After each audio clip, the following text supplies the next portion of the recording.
Cold, open 0 o'clock to 0:45. On the morning of January 29, 2018, a mid-level compliance officer at Punjab National Bank's Brady House branch in Mumbai opened a routine audit file. He was not looking for anything in particular. That is what made what he found so much worse. Deep inside a stack of interbank communications, he found a series of financial guarantee letters. Letters of undertaking, they are called. Lose. There were thousands of them, stretching back 8 years, all of them fraudulent, all of them signed by bank employees who had since vanished, retired, or died, all of them backed by nothing. The number attached to those letters was $3.7 billion. The man behind them was Nirav Modi. At the time, he was ranked among the 85 richest people in India. His jewelry sold to royalty, to Hollywood, to heads of state, and for 8 years he had been quietly draining one of the oldest public sector banks in the country, one fraudulent letter at a time. By the time that compliance officer closed the folder and reached for his phone, Nirav Modi was already gone. Set up 0:45 to 3 o'clock, Nirav Modi was not born powerful. He was born into diamonds. His family had been in the diamond trade for generations. His uncle, Mehul Choksi, ran Gitanjali Gems, one of India's largest jewelry retail chains. Nirav grew up understanding that the real money in diamonds was not in mining them. It was in telling stories about them. He launched his eponymous brand, Nirav Modi, in 2010. The timing felt almost cinematic in its precision. India's luxury market was expanding. Its emerging billionaire class wanted to be seen spending on something that carried global prestige. Nirav gave them exactly that. His boutiques opened in Mumbai, Delhi, New York, London, Hong Kong, Macau. His pieces sold for hundreds of thousands of dollars. A pink diamond necklace he designed sold at Christie's for $2.1 million. He dressed Kate Winslet for the Cannes Film Festival. Priyanka Chopra wore his work. Dakota Johnson wore his work. Forbes India listed his net worth at $1.73 billion in 2017. He had an office in the Diamond District of New York, a residence in the Peak District of Hong Kong, and a Gulfstream G550 he used like a commuter shuttle. He had built something that felt real, that looked real, that photographed beautifully. Almost none of it was real. The turn, 3 o'clock to 8 o'clock. The fraud began not with Nirav Modi directly, but with a favor. In 2011, representatives from Nirav's companies, Diamonds R Us, Solar Exports, and Stellar Diamonds, approached a deputy manager at Punjab National Bank's Brady House branch in Mumbai. They needed letters of undertaking. An LOU is essentially a bank's promise to another bank. If this customer cannot repay a short-term overseas credit, we will cover it. They are supposed to be issued only when a customer has sufficient collateral with the issuing bank. They are supposed to be logged in the bank's internal system, a software platform called SWIFT that connects all interbank communications globally. The deputy manager, Gokulnath Shetty, issued the LOUs without logging them internally. He simply did not enter them into the core banking system. He processed them entirely through the external SWIFT network, which the bank's internal auditors had no visibility into. The oversight gap had existed for years. Nobody had ever thought to close it, because nobody had ever thought to exploit it quite like this. Shetty would later be arrested. He would claim he received gifts, diamond jewelry, cash from Nirav's associates. Not millions, not a percentage, jewelry, small things, the kind of thing that does not look like a bribe until you realize what it bought. The LOUs were sent to overseas branches of Indian banks, Allahabad Bank Hong Kong, Axis Bank, Bank of India, Union Bank. These foreign branches extended credit to Nirav's shell companies based on PNB's guarantee. Nirav's companies used that credit to buy rough diamonds from international suppliers, or at least that is what the paperwork said. In reality, new LOUs were being taken out to repay the old ones. It was a Ponzi structure grafted onto the interbank credit system, each cycle slightly larger than the last, each year the hole slightly deeper. By 2013, Nirav Modi's companies owed roughly $400 million in fraudulent overseas credit.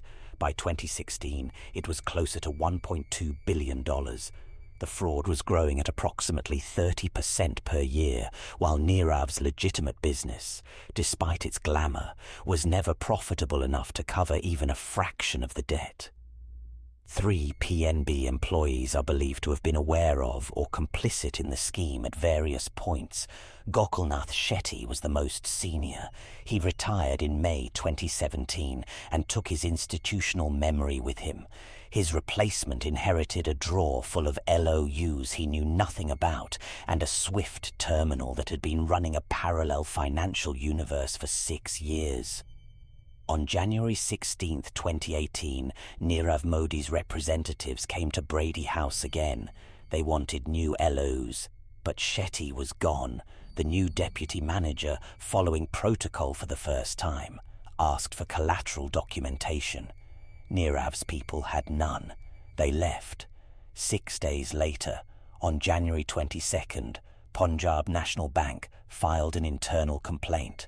7 days before that, on January 15th, Nirav Modi, his wife Ami, his brother Nishal, and his uncle Mehul Choksi had all departed India on different flights to different destinations. He knew it was over before the bank did. The collapse. 8 o'clock to 13 o'clock, the scale of what PNB's auditors found was almost impossible to process in a single sitting. In the days following the January 29th discovery, the bank assembled a crisis team in a third-floor conference room at its Brady House branch. The room smelled of old paper and damp concrete. They cross-referenced SWIFT messages against core banking records and found a 7-year chasm. LOU after LOU issued for Nirav's companies and then for Mehul Choksi's Gitanjali Gems companies, none of them in the bank's system. On February 14th, 2018, Valentine's Day, Punjab National Bank disclosed the fraud to India's stock exchanges. The number they announced was $1.77 billion. The markets reacted immediately. PNB's share price collapsed 11% in a single session. Over the following weeks, it would fall nearly 40%. Shareholders, many of them ordinary retail investors who had trusted a 150-year-old government bank with their savings, watched billions in market capitalization evaporate. But $1.77 billion was only the visible wound. As investigators dug deeper, the number grew. By March, it was $2.2 billion. By the time all of Gitanjali Gems' exposure was added, it crossed $3.7 billion. That made it the largest bank fraud in Indian history. The Central Bureau of Investigation moved quickly. On February 14th, the same day PNB disclosed, they registered their first FIA. Raids hit Nirav Modi's offices, boutiques and residences simultaneously. Agents in Mumbai entered his Worli Seaface apartment, a penthouse with floor-to-ceiling ocean views, and found it largely emptied. He had taken weeks to clear it out. The art was gone. The jewelry was gone. What remained were some clothes, some furniture, and a walk-in vault standing open and dark. Nirav's New York office on Fifth Avenue was locked. His London boutique in Davies Street received a legal notice from its landlord. His Hong Kong flagship on Canton Road was seized. In each location, the story was the same. Staff who had been told nothing, creditors who had been paid in IOUs, suppliers owed millions. Amrapali Gupta, a diamond cutter in Surat, who had supplied rough stones to Nirav's companies for 4 years, told investigators she was owed $600,000. She had no recourse. Her company employed 38 workers. She laid off 31 of them in March 2018. Gitanjali Gems, Mehul Choksi's retail chain, had over 4,000 outlets across India. When the fraud became public and the credit lines disappeared, it collapsed almost overnight. Suppliers stopped shipping, banks froze accounts, employees, over 14,000 of them, went unpaid for months. Choksi himself had flown to Antigua in January 2018, where he had quietly obtained citizenship in 2017 as an insurance policy. The buyers of Nirav's jewelry, the ultra-wealthy who had paid hundreds of thousands per piece, lost nothing financially. They still had their diamonds. But the brand they had purchased, the story, the prestige, the idea of Nirav Modi was now radioactive. Auction houses stopped accepting consignments. Insurance companies voided policies on pieces under investigation. Some pieces were seized as proceeds of crime. In India, a parliamentary committee demanded answers from the Reserve Bank of India and the Finance Ministry. How had no regulator noticed that a single SWIFT terminal at a single branch had been generating billions in off-book guarantees for 7 consecutive years? The answer, when it came, was humiliating. The RBI had conducted 19 audits of PNB's Brady House branch during the fraud period. Its auditors had never cross-referenced SWIFT messages against core banking records. The oversight gap had simply never been discovered because nobody had ever looked for it. 6 PNB employees were arrested within the first month. Gokulnath Shetty was taken into custody on February 19, 2018, from his home in Thane. He was wearing a white kurta. He did not speak to journalists. The aftermath. 13 o'clock to 16 o'clock, Nirav Modi travelled to Europe after leaving India. He was tracked to London in March 2018 by reporters from The Telegraph who photographed him walking near his new Bond Street apartment in Mayfair, dressed in a dark overcoat, carrying a leather satchel. He looked unhurried. He looked as though he was still the person he used to be. Scotland Yard arrested him on March 19, 2019, at a bank in London's West End. He was attempting to open a new account. The extradition hearings lasted 2 years. Nirav's legal team argued he would not receive a fair trial in India, that he was a flight risk due to medical and mental health concerns, and that prison conditions in India constituted a human rights violation. Westminster Magistrates Court rejected every argument. District Judge Samuel Guzzi, delivering his ruling on February 25, 2021, found that the evidence against Nirav Modi was substantial, that the charges were serious, and that extradition was appropriate. The UK High Court dismissed a subsequent appeal in April 2021. The Supreme Court refused to intervene. As of the time of this video, Nirav Modi remains in Wandsworth Prison in London, while his legal team pursues final avenues of appeal against extradition. He has been in British custody since March 2019. He has not returned to India. He has not stood trial. Mehul Choksi remains in Antigua. He renounced his Indian citizenship in 2018, which complicates extradition. In May 2021, he briefly appeared in Dominica under circumstances that remain disputed. He claims he was kidnapped and forcibly transported. Dominican authorities charged him with illegal entry. He was returned to Antigua. The case has been tied in legal proceedings ever since. Gokulnath Shetty was convicted by a special CBI court in Mumbai in 2023, along with 6 other PNB employees.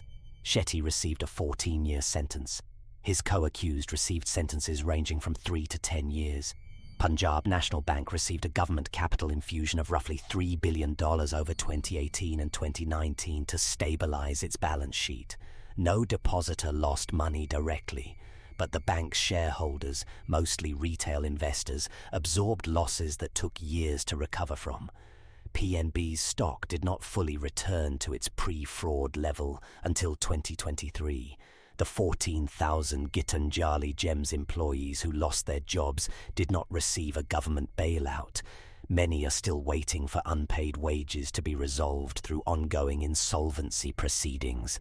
The case file for those proceedings runs to over 40,000 pages. Amrapali Gupta's diamond cutting workshop in Surat is still operating at reduced capacity. She never recovered what she was owed. Closing reflection, 16 o'clock to 17 o'clock. What stays with you about this story is not the number. $3.7 billion is too large to feel like a wound. What stays with you is the mechanism, the single unmonitored SWIFT terminal in a basement branch office, the retirement of one complicit employee, the 7 years of silence from every institution that was supposed to be watching. Nirav Modi did not outsmart the system. The system simply was not watching. It had not been watching for years, and somewhere between the Christie's auction prices and the Cannes Film Festival red carpets, in the gap between how things appeared and how things actually were, 14,000 workers lost their livelihoods and one of India's oldest banks nearly collapsed. The diamonds are still out there. Some of them are probably still beautiful.